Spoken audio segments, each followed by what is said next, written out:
Hello, everyone. My name is Eva-Maria Strömsholm, and I'm warmly welcoming you to this video presentation today. I am a co-founder and a vice chair of Gynecological Cancer Patients in Finland, and also an active patient advocate in Europe. Today, I have with me Susanna Banjeri, and she will talk us through the newest news of the clinical trials and results. So please, Susanna, can you present yourself? Thank you very much. And first of all, I really want to thank Patients Today and ESMO and International Cancer Foundation for this program, so that we can have the opportunity, Eva-Maria, to talk together about how the fantastic data from ESMO, what it means for patients and what it means for the oncology community. And thanks to Patients Today for helping put these slides together. So my name is Professor Susanna Banerjee. I'm a consultant medical oncologist at the Royal Marsden NHS Foundation Trust in London, and a professor in women's cancers at the Institute of Cancer Research. It's really been a fantastic ESMO 2023 in Madrid for gynecological cancers. And in this session, I will highlight just some of the key abstracts presented at ESMO, which are relevant and I think will be of interest to patients today. So here are my disclosures. Next slide, please. And this is the Patients Today disclaimer. So the first abstract, we're going to be starting with cervical cancer. And 2023 really has been a year of new data for this disease. Just to set the scene, in a few moments, I'll do that. But this first abstract, to put it into context, was chosen to be presented at the presidential session of ESMO by Professor Ignace Vergote. I was privileged to be the UK coordinating investigator for this trial and a co-author of this abstract and presentation. But the results really at the presidential session really puts it into significance that it may well be practice changing for women with cervical cancer. So moving on to where we are. So this trial was looking at a drug called tisotumab vedotin. I'll talk about that in a few moments. The study is called INNOVA-TV301, a long number afterwards, which indicates the collaborations between individual country groups through Europe, ENGOT, the US, GOG, and globally. So it's a global randomized open label phase 3 study of tisotumab vedotin, also known as TV, versus investigators' choice of chemotherapy in second line or third line recurrent or metastatic cervical cancer. So we know all too well, sadly, that recurrent or metastatic cervical cancer is a devastating disease globally. It's associated with a poor prognosis, where we're looking at survival of less than a year in this situation. And cervical cancer in general is the most deadly cancer in female patients worldwide. I do want to take this opportunity to remind ourselves that cervical cancer is a preventable disease, or most forms, or many forms of cervical cancer is. So we need to remember that, and remember the HPV vaccination program, and also cervical cancer screening, which is essential if we're going to eradicate this disease and not be in the situation where we are talking about today, about trials in this setting. So chemotherapy has been the backbone and the treatment for many years. And then there was the addition of a drug called bevacizumab. And more recently, immunotherapy has been shown to be effective in improving the time before cancer worsening and survival in this setting. So these little steps forward are really important. But what we know is for those women that progress post first-line chemotherapy with bevacizumab, for example, or immunotherapy, there is a high unmet clinical need for effective treatment. So what is tisotumab vedotin? Well, it's a novel drug. It belongs to a class of agents called antibody-drug conjugates. And that class of drugs has had activity in other cancers, such as breast cancer, but it's really now come to the forefront in gynecological cancers. So the idea of antibody-drug conjugates is that it allows more targeted delivery of potent cancer-killing agents, so chemotherapy, to tumor cells, to the cancer cells, with hypothetically minimal damage to normal cells. So a smarter way of delivering anti-cancer treatment. Tisotumab itself attaches to a special protein called tissue factor, and that's on the outside of cancer cells. And then it enters the cancer cell, delivering chemotherapy inside to kill the cancer cell. So in the US, tisotumab vedotin, TV monotherapy, so on its own, received accelerated approval for the treatment of women in this situation with recurrent or metastatic cervical cancer whose disease has progressed following chemotherapy. So next slide, please. Thank you. So this is the trial design. So over 500 women with recurrent or metastatic cervical cancer whose disease had progressed on or after treatment with chemotherapy. They could have had bevacizumab, they could have had immunotherapy with what we call PD-1 or PD-L1 inhibitors. They needed to have cancer that we could see on a scan, what we call measurable.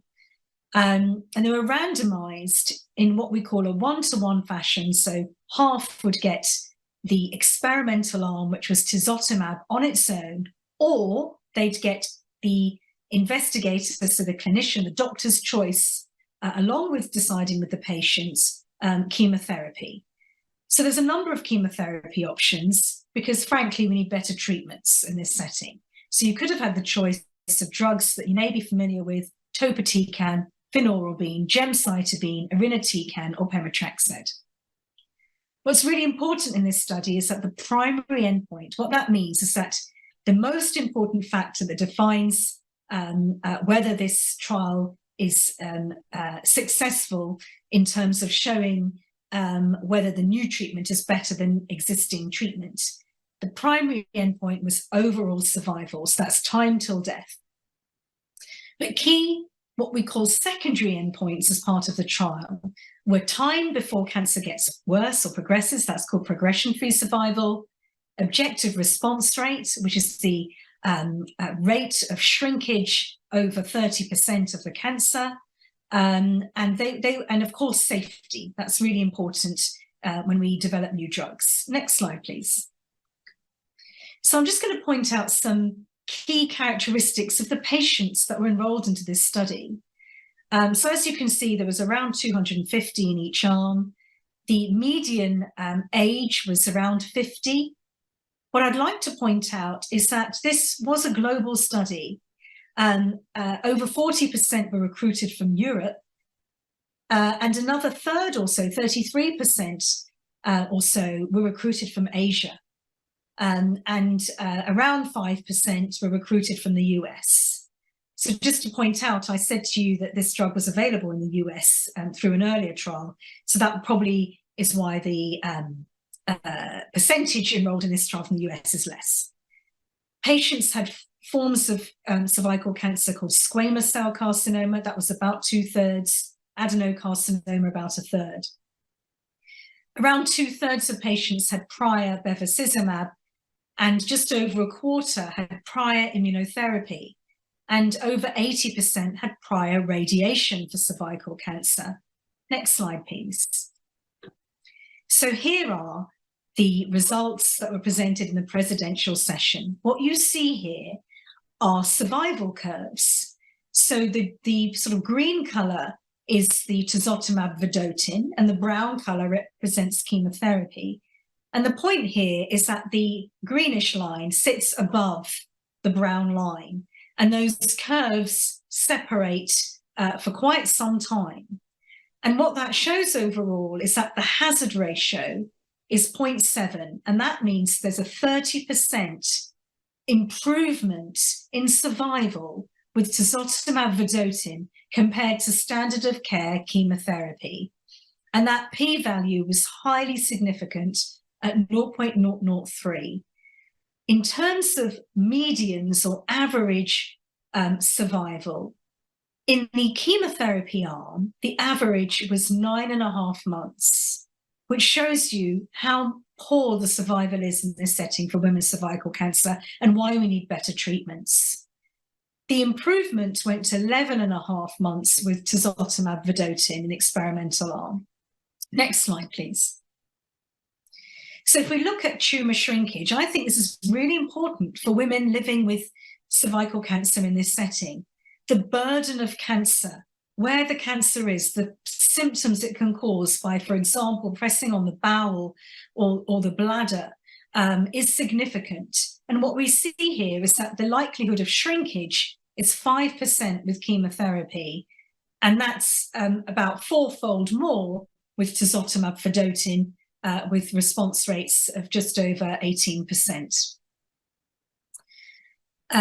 So these other plots that you see are called waterfall plots, and what that shows is on the line below 0 is all the individual women that had some degree of shrinkage. And that's what you see below the 0, and above the 0 is tumour growth for those individual women. So what you can see is that the majority of women had some degree of tumour shrinkage, and also holding the disease is really important if we can keep the disease under control for a little bit longer for these patients. Next slide, please. When we have a new drug, we really need to look at the side effects of these drugs and the impact on patients. So as I said, tisotumab vedotin is different to standard chemotherapy. This is an antibody drug conjugate. And what we see is that the side effect profile is different to standard of care chemotherapy. So what I'm going to highlight, so in the green is the tisotumab vedotin, the sort of brown colour is the chemotherapy. If we look at anemia, which is the second column in the bars, anemia rates are actually higher with classic chemotherapy. Also, nausea is a bit higher with classic chemotherapy. But what's new and different that we need to know about is that eye side effects. So what we call ocular side effects are new and related to tisotumab vedotin. So conjunctivitis, for example, was 30%. Keratitis, which is inflammation of the eye, was 15%. And some of our patients may get blurred vision, for example, or dry eyes. And it's really important to adhere to the eye drops and cold packs that we give our patients that can try and mitigate and reduce some of these side effects. So next slide, please. So the conclusion of this study is that tisotumab vedotin led to a statistically significant and clinically meaningful improvement in survival, also progression-free survival, which I didn't show you, time to progression, and response rate. And the side effects are notable, but we're able to manage them going forward in the clinical setting. And this is for patients with second-line or third-line recurrent metastatic cervical cancer. So what does this mean for everyday treatment? We know that this drug has been available in the US. We need to see what the sponsor, the company, and individual country regulatory approvals, how they assess these results. But I feel that tisotumab vedotin should be considered a potential new standard of care for women with cervical cancer, recurrent metastatic, whose disease have progressed on first-line treatment. And I really think that this is an area where we need many more clinical trials. The little steps forward that I mentioned is really important in pushing the boundaries so that we can improve survival for women with this condition. Thank you, Susanna, so much for this information. I think it was really great to hear about this. I have some thoughts and questions. I think it was good that you mentioned about the side effects, because this is really, really something that patients are wondering about when they are going to get a new drug or a drug, and about the eye problems. Do you think it's like easier for the patient to handle the eye problems than nausea and other things in ordinary chemotherapy? Thank you for that question. It's really incredibly important as more doctors and nurses become familiar with these new drugs, and also how we counsel patients going forward. So I've been privileged to be part of the tisotumab program from the early phase trials now through to the phase 3 study here. So I've seen the improvements in the way we monitor patients, looking out for these eye toxicities early so that we can manage them appropriately and reduce the effects of inflammation of the eye, for example. Some of these side effects can be quite mild. So there may be some blurred vision, for example, but we don't want them to get more problematic, for example, to cause ulceration of the eye, which can be painful and affect vision. So the key thing, I think, as hopefully this drug may be rolled out more, is about taking the eye drops regularly, using the cold packs when giving the drug, and also ophthalmology assessments, which was part of the clinical trial. And just to say, the side effects, the eye side effects I mentioned, are not just limited to tisotumab. We know that there are other antibody drug conjugates through the mechanism that may also cause and do cause some eye toxicities. But as a community of doctors, ophthalmologists, nurses, we are better at recognizing and managing this now, so that hopefully this won't be limiting for patients when this is rolled out into clinical practice. Yes, thank you.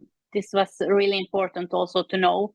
And I think, do you have something else to comment on this, or should we go forward?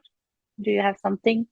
I think what I just wanted to emphasize, which I've mentioned already, is that I completely recognize when in any trial where we look at medians, if we look at time, like for example, I said 9.5 months to 11.5 months, and that sounds like, oh, well, that's just 2 months survival. But actually, when you look at what the survival for women in this setting was, 9 months, 2.5 additional months, as you know, is an average. That means some may live longer, some shorter. It's a 30% improvement overall, and that's the key thing, the key message that I'd like to give to patients. But also to highlight that, as you know, getting to a important event, a marriage, a child's birthday, for many of these women that can be young, extended time is so important. And I'm so really pleased that this agent has shown that we can improve survival for some time. And what we really need to do next is think about how we can further improve, for example, combination treatments with other targeted therapies, or bringing this earlier on in the patient pathway where it may make a difference sooner and improve survival more.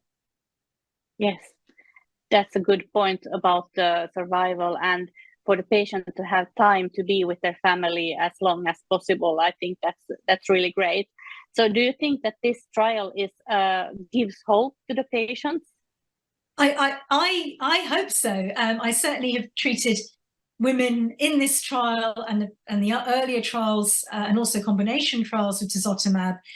So I've seen firsthand how it can help. And I very much want patients to understand that there are trials now in cervical cancer. It's often been a disease that hasn't had enough clinical trials of drugs to extend life and improve time before cancer worsening. And the focus has been on other cancers, and we've been pushing as a community for trials in cervical cancer, and here we are now, and I hope I can tell you that there'll be many more trials in this setting. Yes, thank you. That sounds really, really great. So please, can you continue with the second trial? Thank you. So the next abstract is also in cervical cancer, just to highlight the focus on this disease that hasn't had so many improvements over time, but now it really is the time. So with this abstract, it's looking at an earlier stage in disease, earlier on in part of the patient's pathway. This trial is called Keynote A18, and it addresses the addition of a drug called pembrolizumab, which is an immunotherapy drug, plus chemoradiation for women with high-risk locally advanced cervical cancer. Next slide, please. So just to give you some background, effectively since before this decade, this century, 1999, the standard therapy for patients with locally advanced cervical cancer has been radiotherapy and concurrent, so that's chemotherapy with it, which we term chemoradiation, followed by basically internal radiotherapy, which is called brachytherapy. So, and that's been the standard of care. We know that pembrolizumab, which we shorten to Pembro here, has shown some activity to improve outcomes for women in the metastatic and recurrent cervical cancer space. But what we think, and there is a good rationale, that the effect of chemoradiation can be enhanced by giving immunotherapy for women with more locally advanced cervical cancer, rather than the time where they've had chemotherapy, had radiation potentially, and it's in the non-curative setting that I described in the previous trial. Next slide, please. So I just want to add that what pembrolizumab is, it's helpful for our future abstracts, and I mentioned that immunotherapy, or pembrolizumab here, is a PD-1 inhibitor. It blocks a receptor called PD-1, or programmed death receptor 1. And this is present on cells called T cells, which are immune cells. They're a key part of the immune system, and that's our body's natural defenses. And by doing this, it helps allow our own body's immune system to attack the cancer itself. And the aim of bringing the treatment earlier on in the pathway is, can we increase the cure rates? Can patients have less likelihood of developing relapse or disease progression? Okay, so as you see from this study design, patients with newly diagnosed, previously untreated, high-risk, locally advanced cervical cancer enrolled. So that's stage 1B2 through to 2B with node positive disease, or stage 3 to 4A. And again, they were randomized to one-to-one fashion, so half-half, to receive 5 cycles of pembrolizumab or placebo, that's 3 weekly, with chemoradiation, and then they continue either pembrolizumab or placebo for 15 cycles, and that's given 6 weekly. Okay, so next slide, please. So over 1,000 women were randomized in this study. So you can see over 500 in each of the arms, the pembrolizumab arm or the placebo arm. And what I wanted to highlight here again is about the global community of patients. So because this is a disease that has no boundaries globally. In terms of the white race, it was just under 50%, Asians around 30%. And the other points I want to highlight is that with stage 3 to 4A, which is the more locally advanced, that was over 50% of patients. Next slide, please. So here are the primary endpoint results, which was progression-free survival. So the time that patients have free of cancer worsening. And what you see here is that with the addition of pembrolizumab, there's a statistically significant improvement in progression-free survival versus placebo plus chemoradiation.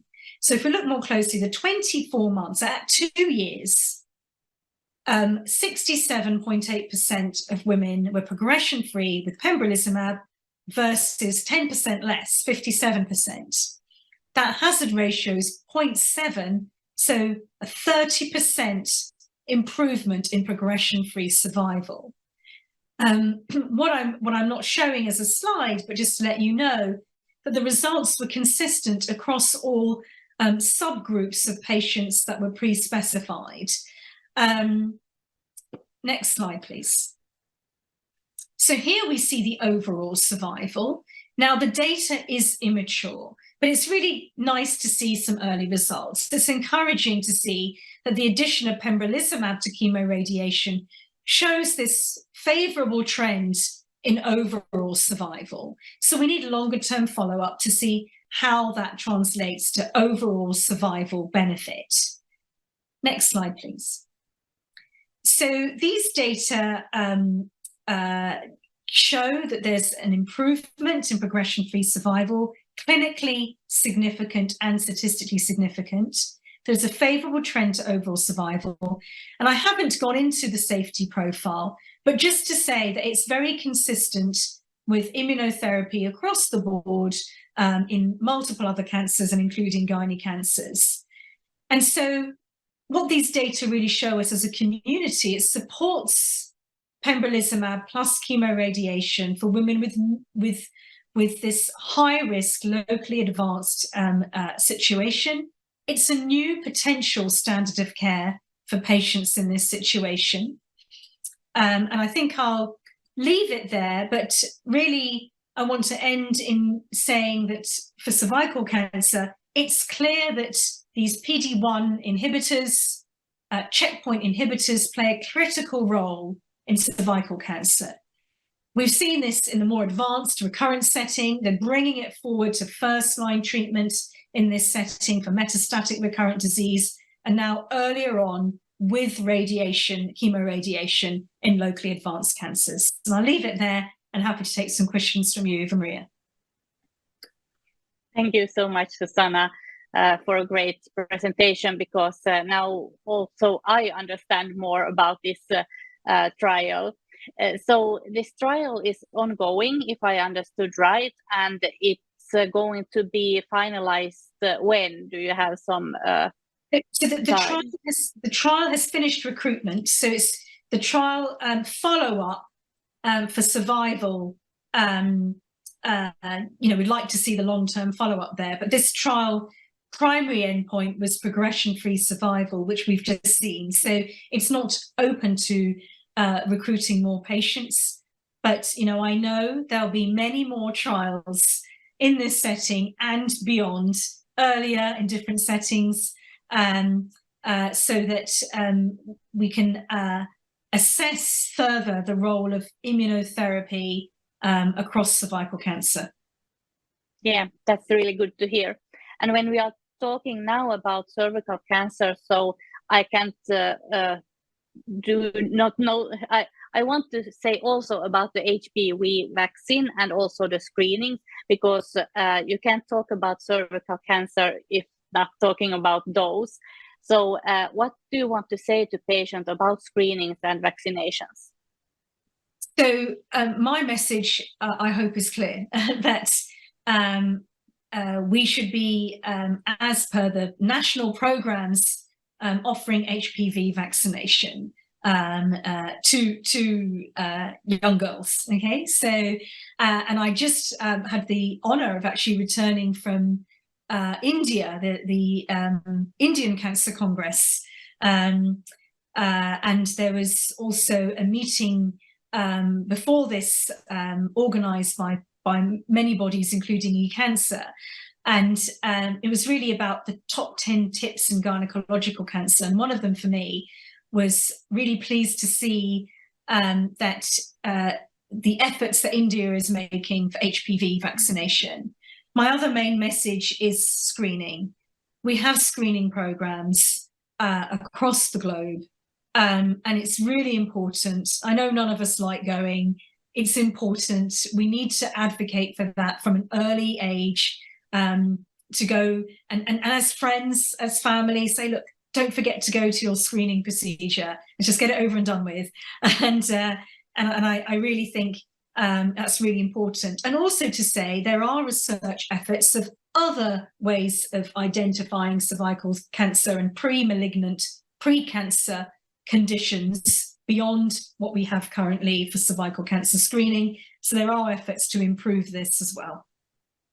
Yeah, I think it's really important about the screenings, because many people or patients doesn't know about it, what it is and what do you do there, and they are afraid of it. So it's really important for people taking care of each other and say, let's go together and then we can have a dinner or something like that. So it's easier for everyone to go, so it's not so scary. And also about HPV associated cancer, I personally think it is going to be easier to eliminate them, but it needs more job and more advocacy also about this. I couldn't agree more. I think that, and the advocacy has to come all around. Patient power is so important here, and as I said, you know, we need to educate and make awareness for the new generations. My daughter is 8 years old, and I want her to be growing up in a world that's free of this disease. So I know we've got a long way to go, but we need to have those aspirations globally. Yeah, we need that. Thank you so much. I think we will leave the cervical cancer and go on to endometrial cancer. Please continue. Thank you. So the next two abstracts flow quite nicely together. We'll have a break in between, but a lot of the background is covered together. So we're moving on to endometrial cancer, and again, I want to highlight that there's been a lot of progress. In particular this year. So earlier in 2023, we heard results of two first-line studies in recurrent metastatic endometrial cancer. So that was of pembrolizumab, the drug I just talked about in cervical cancer. So that's the NRG-018 study, and also dostarlimab in the Ruby trial. And based on those studies in endometrial cancer, we've seen approvals, FDA, EMA, MHRA in UK for dostarlimab in the first-line setting, combined with chemotherapy, that's carboplatin and paclitaxel, and then continued as monotherapy. And that's specifically in a group of women with what we call mismatch repair deficient endometrial cancer. So in ESMO 2023, we had two further studies in this setting. And the first study I'm going to mention is the ATTEND trial that was presented by Professor Colombo and colleagues. Next slide, please. So I've talked to you already about the background. So atezolizumab is a PD-L1 inhibitor. So I mentioned to you earlier how these drugs work to activate the immune system. So drugs like pembrolizumab and dostarlimab inhibit or block PD-1, and this blocks another molecule linked to that pathway called PD-L1. And this was the first in this setting presented that looked at PD-L1 inhibition. Next slide, please. So the trial design, as you can see here, it's an international, and I really want to point out, actually, this is an academic sponsored study, and the research efforts are tremendous as a global community in that setting, alongside the pharma-sponsored studies. But I really want to congratulate the team of investigators, trial teams, and the patients that enrolled in this academic-sponsored phase 3 study. So patients had endometrial carcinoma. It did include a rare subtype of endometrial carcinoma called endometrial cancer called endometrial carcinosarcoma. Patients had advanced, newly diagnosed or recurrent disease, but with no prior, what we call systemic chemotherapy, no prior chemotherapy for recurrence. Patients this time were randomized in a 2-to-1 fashion. So that means they were twice as likely to get chemotherapy with atezolizumab, or they'd get chemotherapy plus placebo. And then it was followed by either atezolizumab or placebo. And in this study, it was until disease progression. And the co-primary endpoints is looking at progression-free survival in this mismatch repair deficient population, progression-free survival, and overall survival in all patients. Okay, next slide, please. So some baseline characteristics that I'd like to point out. So as you can add up, there's over 500 patients, almost 550 patients were treated here. And again, there were some patients from Asia, between 13% to 20%, and Caucasian was over 80%. Okay. So, and I also want to point out that the majority of patients had a subtype called endometrioid carcinoma, but it also included, as I said, this form called carcinosarcoma as well, and some other subtypes of endometrial cancer. Next slide, please. Thank you. So this is the primary endpoint in the mismatch repair deficient population. I'll mention what that means in a minute. The addition of atezolizumab showed a significant improvement in progression-free survival. What we see here is the hazard ratio is 0.36. So what that means is that there's a 64% improvement in progression-free survival. And you can see this by looking at these survival curves.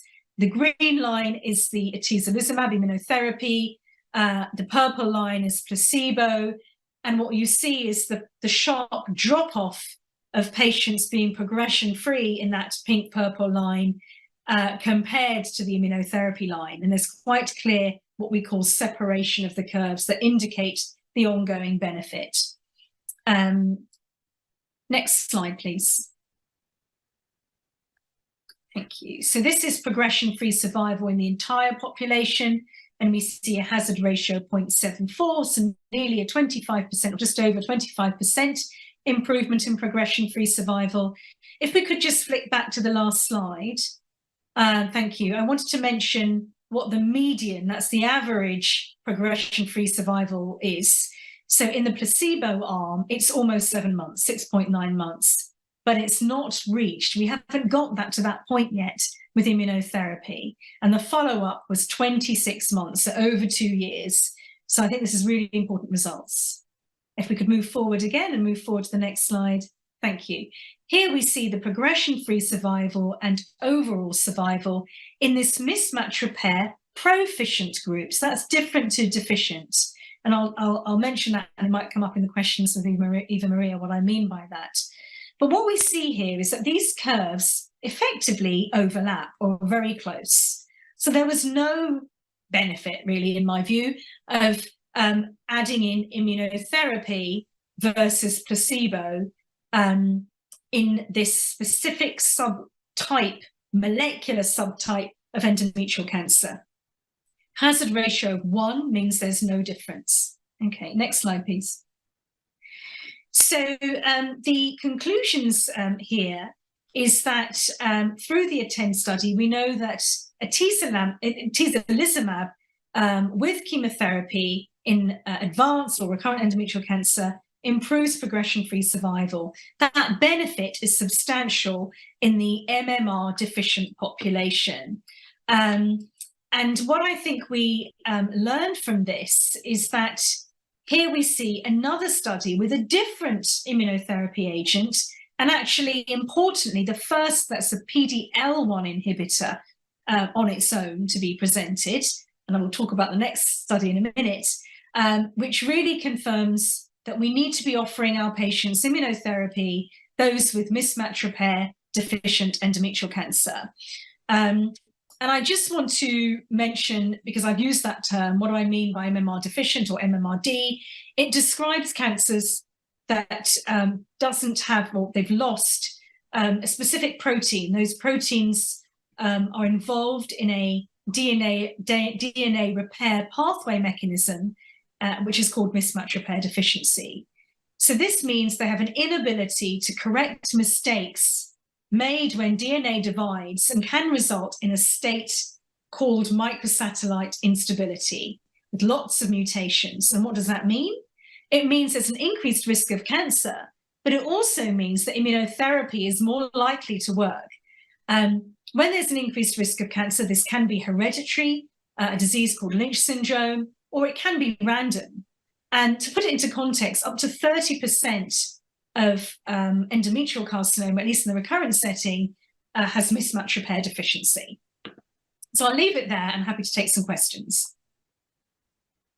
Yes, thank you once again, Susanna, for a great presentation, because I think in endometrial cancer, the last year or 2 years, 3 years, it has happened really a lot. And it's great to have clinical trials in endometrial cancer that are going to be like positive and so nice for the patients. I wonder about the quality of life during this treatment. Is it better in normal treatment, or is it the same? Is there something about that you can say? Very good point. So in this study, quality of life was looked at. I didn't have time to show you the data, but effectively there was no statistically significant difference between the placebo arm and the pembrolizumab arm. And when we talk about toxicities, so when we talk about quality of life, we need to also think of toxicities, because that can impact on the quality of life. And part of the areas where we need to improve is also how we actually assess quality of life. Patient-reported outcomes and patient-reported measures. And we need to be a bit better, I would say, overall, with our tools. And I know there's a host of research involving patients looking at how we can improve that. But specifically for this trial, I'm pretty sure, I didn't see I'm just having a quick look there, my recollection. So they looked at safety, but actually I don't think I've seen the exact quality of life presented yet, but generally in quality of life studies across immunotherapy, they haven't been detrimental. Okay, that's good, because patients are wondering about the quality of life also under treatment, not just only after treatments nowadays. And of course, of the toxicity, many patients ask, how about the long-term side effects? Yes, they know there will be side effects during the treatments, but then also it's important for patients to know about the long-term side effects. So I think when you are talking to patients, they usually want to talk about quality of life, toxicity, and that kind of things. So it's really incredibly important with immunotherapy, because many patients can have no side effects at all and carry on with their everyday lives. But for some, it's rarer side effects, but when they happen, they're notable. So that's why counselling of patients are really important. So some of the side effects include changes in thyroid function. You can get inflammation of the colon, which is called colitis. You can have inflammation of any organ. So you could have pancreatitis, for example, and more rarely, but we see this, it can be inflammation of the heart, which is called myocarditis. And what's really important, that the clinical community, the nurses, the doctors, the emergency rooms know what to look out for, so it doesn't get to the stage where it's dangerous basically for the patient. So as a community, because immunotherapy is used across many cancer types now, I feel very confident, or more confident, in the management of immune-related toxicities. But just to say, toxicities is very, very close to my heart. I'm part of a program, I lead a program in our institution, which is specifically now focusing on how do we identify toxicities. Can we predict which patients are going to develop toxicities sooner? And how do we manage those toxicities better? And just like we understand about how drugs work and how they may shrink cancers, we need to do some work together to see how do we understand the mechanisms of why some patients develop certain toxicities. So that's certainly an area where I think there needs to be more research and funding for that research. Yeah, me too. That's a great point. And if you think about patients, they are so different. Some patients want to be athletic also under the treatment, and how would we do that, and how can we let the patient be active, and so on.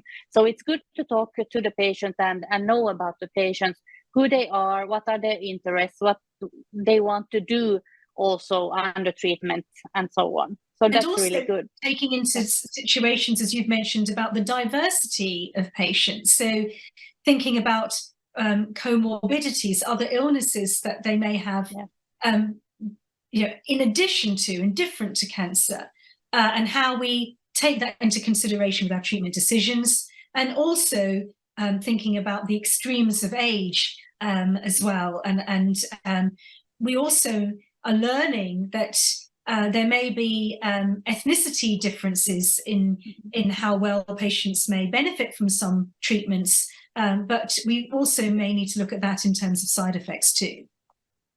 Yes, great. Can you please continue with the other study in endometrial cancer? I will do. I think this will probably be my final study in the theme of endometrial cancer again. So I'd like to just mention the GUO-E study. Now, this is the first phase 3 study addressing the addition of a PARP inhibitor maintenance therapy in endometrial cancer. So you may have heard of PARP inhibitors. They've transformed and changed the landscape of management for women with ovarian cancer. And PARP inhibitors, put simply, stop a protein called PARP from repairing DNA in cancer cells properly, and then the cell hopefully dies.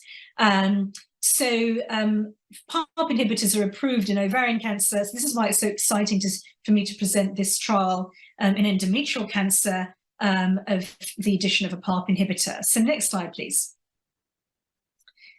So you've already heard, we've discussed together today about the role of immunotherapy and the benefit of it being added to chemotherapy. We've discussed that already. What this study is looking at is looking at chemotherapy, again with placebo, or chemotherapy with another immune checkpoint inhibitor called durvalumab. This is a PD-L1 inhibitor. Just to remind you, the atezolizumab is a PD-L1 inhibitor, and this one's called durvalumab. And then the third arm, effectively looking at that combination of durvalumab with the PARP inhibitor olaparib. Next slide, please. So here is a schematic of the trial design. Patients had newly diagnosed stage 3 or 4 recurrent endometrial cancer, naive to first line, so chemotherapy free, naive, having not had PARP inhibitors or immunotherapy. Now, they could have had what we call adjuvant chemotherapy if the time before relapse was 12 months or more. And as I said, and what I want to describe is patients had chemotherapy, or they had chemotherapy plus immunotherapy, and then that was during what we call chemotherapy phase. And in the maintenance phase, they either had placebo, which was standard of care before all this, durvalumab plus olaparib, or durvalumab alone. So it was placebo controlled, so you had placebo for the other drug. Next slide, please. So these are some of the data I'd like to share with you. And what I want to highlight to you before I describe the results is that enrollment was across geographical regions. Just under 50% had newly diagnosed disease, 20% were MMR deficient. And again, the majority had endometrioid histology. So what we see here is that in this study, there's a statistically significant and a clinically meaningful improvement in progression-free survival for chemotherapy plus immunotherapy, followed by immunotherapy, or immunotherapy with the PARP inhibitor olaparib. This is compared to the control arm, which is chemotherapy alone. So I think this is really encouraging, but I want to point out that the trial wasn't comparing immunotherapy versus immunotherapy plus olaparib, but there were subsequent analyses that looked at that, and there's a suggestion that olaparib may add to immunotherapy in this population, the whole population here. That's what intention to treat means. Next slide, please. But if we drill down a bit further into the subgroups, if we look at the MMR deficient group that I highlighted to you in earlier presentations, that's 20% of this population, we see a hazard ratio of 0.42 with immunotherapy, so an almost 60% improvement in progression-free survival. If we look at the arm with durvalumab and olaparib, that's more or less the same. So I don't think the addition of a PARP inhibitor, olaparib, actually adds anything to immunotherapy for patients in this pre-specified exploratory analysis in the dMMR group. If we move on to the MMR proficient group, we see that the hazard ratio is 0.77, so almost a 25% improvement in progression-free survival with immunotherapy alone compared to control arm, which was chemotherapy alone.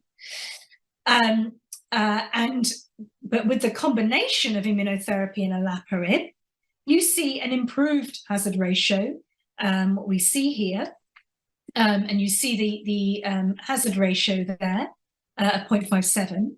And if you compare the two, it appears that there may be some improvement with the addition of olaparib to durvalumab compared to durvalumab alone. So I think this is very interesting data. If we go on to the next slide, thank you. So going back to toxicities here, it's what we'd expect essentially from PARP inhibitors, and it's what we'd expect with immunotherapy. But of course, you know, we've got them both together in the durvalumab and olaparib arm. It goes back to our discussion that we had about counselling patients for toxicities for individual drugs, short-term and long-term. Next slide, please. So the main conclusions from the presenters was that the addition of durvalumab to chemotherapy, followed by maintenance durvalumab, with or without the olaparib, compared to chemotherapy alone, met its primary endpoint. It showed an improvement in progression-free survival. What we see is that the progression-free survival with durvalumab was greatest in the MMR deficient arm. That's where I think the benefit is. And adding olaparib to durvalumab enhances the progression-free survival benefit in the pMMR subgroup. So what does it mean for everyday treatments? Well, I think it will be important to see how these results are interpreted by the oncology community, by the regulatory approval bodies, to see how it will change practice. But I do think the findings do represent new treatment options for patients in this setting. And the important point I want to end with is that 4 studies now have shown that there's no doubt that patients should be considered for PD-1, PD-L1 inhibitors, checkpoint inhibitors, immunotherapy in mismatch repair deficient cancers. And we need to understand more. We've got so much data now, so much that patients have given to these clinical trials, including samples, so that we can understand the biology more and work out which subsets of patients benefit more from immunotherapy, and also the addition of other targeted therapies such as the olaparib here in the DUO-E study. So I'll end there, and I'll have the final set of questions from you, Eva-Maria, for this session. Yes, thank you. I think it's great because now we have so much data, as you said, and we are in the beginning or in the middle, and with those studies we can do so much more and find more interesting things. Do you think in this study, is there some criticism or critics that you have heard or seen, or in the other studies? So I think it's always, I just want to point out that when, as a community of researchers, because as you know, I'm a trialist, when we design these trials, we designed these quite some time ago, and then the patients are recruited, and then the readout. So the standard of care was carboplatin and paclitaxel then. And it's so exciting for the oncology community to see this raft of studies now coming out. You know, ideally, you know, we'd really like to answer with enough statistical power, olaparib or a PARP inhibitor plus immunotherapy. What does that add to immunotherapy alone? And I do think the investigators have tried to look at that, because there were 3 arms. So we can look at the results in terms of progression-free survival and such, but we also need to understand that it was designed to compare against chemotherapy alone. The other thing that's come out, which is great for this study, that what I didn't have time to share with you, is that there were some signals about whether a patient had PD-L1 positivity on their tumor samples, whether they were HR deficient, which means homologous recombination deficient, a term we use in ovarian cancer. So what we need to do as a community of scientists, researchers, is understand those what we call biomarkers more. And there are more subsets of endometrial cancer beyond MMR deficient or proficient. For example, whether there's a P53 mutation or not. And so that's what we need to do now, understand that a bit more so that we can identify which patients benefit most. And, I'm privileged to see patients on standard of care treatment in my clinical practice, as well as being involved in clinical trials recruiting, but also designing trials.